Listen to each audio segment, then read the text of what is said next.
The Civil War was the first major war where photography influenced most people. Photographers actually went into battlefields and took pictures, which were then displayed and sold, so civilians could experience the horrors of the battle. Photography also allowed families to preserve the memory of any of their family members who were off in war, and soldiers themselves could keep pictures of their family from back home to keep up their morale. For our next topic, fashion. Women were usually found wearing large hoop skirts that would fall to their ankles. The skirts were so large, in fact, oftentimes they would need to recycle curtain fabric to make them. To add to their outfits, they would wear lace-up corsets. On the other hand, men who were not on the battlefield often wore tall silk hats and suits with long coats. Wealthy boys, or any boy going to a formal event, dressed like their fathers, only with shorter dress coats. Farm boys would wear durable fabrics such as denim and canvas, as well as suspenders to hold up their pants as they worked. Young girls wore cotton dresses buttoned up to their throat, along with bonnets and occasionally a belt or girdle rather than a corset. Girls' dresses also would only reach their knees until they were 12 years old. Their hair stayed cut shorter as well, because putting one's hair up was a sign of maturity. Various forms of literature were produced during the Civil War era. Slave narratives were a specific genre which sprang from the Civil War, as they chronicle the lives of slaves before and after their freedom. A famous slave narrative is Frederick Douglass's Narrative of the Life of Frederick Douglass, an American Slave. Other literature popular during the Civil War was poetry. Poetry covered many topics: calls to arms, soldiers recounting of their experience in the war, memorials to fallen soldiers, even satirical poems. Some poems were even set to music to be made into national songs. A good example of this would be the Battle Hymn of the Republic. Music was extremely important to people in the Civil War. Soldiers would sing together, at camp, or in the safekeeping of hospitals.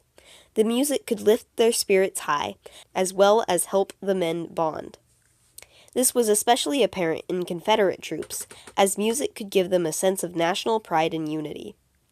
Interestingly, slaves in the South also found solace in music. They would sing as they worked, sing while they sat together at night before bed, and the ones who escaped would sing together on the road, though only if they knew they would not be caught. Overall, music was an important factor in keeping anyone looking on the bright side and bringing groups together. When not on the battlefield, soldiers could easily get bored without much to do, so they developed games to play to pass the time. Various card games were popular, along with checkers, chess, and dominoes, as they were all small enough to carry in a knapsack. Soldiers also occasionally played some sports, such as boxing, wrestling, football, and an early form of baseball. The rules were different from ours today. There were sometimes only 2 bases, and players could only get out if the pitcher hit them with the ball. There were also counts of bowling games played with cannonballs and wooden pins. During the winter, sometimes entire brigades would have giant, violent snowball fights, often ending in bruises, black eyes, and broken bones.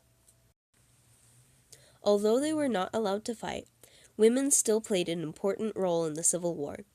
Many women on both sides of the war were involved in organizing aid societies to provide supplies to troops. Women baked and canned food, and even grew fruit and vegetable gardens for soldiers. They also sewed uniforms, blankets, quilts, and pillowcases, and knitted socks and gloves. Lastly, these aid societies organized fundraising campaigns, county fairs, and performances to gain money for medical supplies and other necessities. Women who wanted to be closer to the fields could be part of the Sanitary Commission, which kept conditions for troops high, prevented disease, and gave medical assistance. Some women were even hired to act as spies, as they would be less suspicious than men. One famous Confederate spy is Rose Greenhow, who was able to pass along important military information. However, even as many women had important roles in the war, slave women in the South sadly had no way to contribute to the Union cause. They were often left behind with nothing but more work to keep themselves afloat. One particular woman who should be remembered is Clara Barton. Clara Barton was one of many women who worked in aid societies, providing supplies to troops. However, she became known as an angel to troops when she personally showed up to battle with all the medical supplies needed. From then on, her and her associates could be found on the field, rushing about giving immediate relief and hope to the soldiers.